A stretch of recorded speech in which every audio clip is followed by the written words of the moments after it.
புதுச்சேரி மக்களுக்கு வணக்கம். பார்த்தீங்கன்னா நம்ம ஒரு ஆம்புலன்ஸை பின்தொடர்ந்து போகிறோம். இந்த ஆம்புலன்ஸ் எங்கேருந்து வருதுன்னா, நம்ம ராஜீவ்காந்தி குழந்தைகள் ஹாஸ்பிட்டல்லேருந்து பேஷண்ட்டை ஏற்றிட்டு வராங்க. அது ஏற்றிட்டு வர்றது பிரச்சனை இல்லை, அதில் எத்தனை பேர் ஏற்றிட்டு வராங்கன்னு பாருங்களேன் ஒரு ஆம்புலன்ஸில். இது வந்திருக்கவங்க எல்லாருமே நிறைமாத கர்ப்பிணி, அதுவும் இல்லாமல் பார்த்திங்கன்னா பிறந்த குழந்தைங்க. இவங்க எல்லாரையுமே பார்த்திங்கன்னா ஆட்டு மந்தை அடைச்சி கொண்டு வர மாதிரி. அதாவது நம்ம புதுச்சேரி மருத்துவத்துறை வந்து பார்த்திங்கன்னா வடக்கணுக்கே சவால் விடுற அளவுக்கு இப்போ ரொம்ப ஒரு திறமையான முயற்சிகள்லாம் கையாண்டுட்டு வருது. இப்போ இவங்களுக்கு எதுக்கு இங்கே கொண்டு வராங்கன்னு பார்த்தீங்கன்னா, நம்ம ராஜீவ்காந்தி ஹாஸ்பிட்டலில் இருக்கக்கூடிய மிஷின் எல்லாம் பழுதில் இருக்குதான். அதாவது இசிஜி, எக்கோ, மற்றபடி இந்த மாதிரி குழந்தைங்களுக்கு டெஸ்ட் பண்ணக்கூடிய மிஷின் எல்லாம் பழுதில் இருக்குதான்.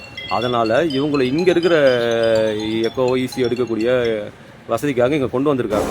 சரி, கொண்டு வந்தீங்களே, உங்களுக்கு கொஞ்சம் என்ன சொல்கிறது, பொதுமக்களோட அக்கறை இருந்ததுன்னா எல்லாமே பிறந்த குழந்தைங்க, இவங்களுக்கு நோய் தொற்று ஏற்படும் அப்படின்றது உங்கள் ஒரு சின்ன சிறிதும் கவலை இல்லாமல் எல்லாரையும் இப்படி அடைச்சி கொண்டு வருதுன்றது எந்த விதத்தில் நியாயம்?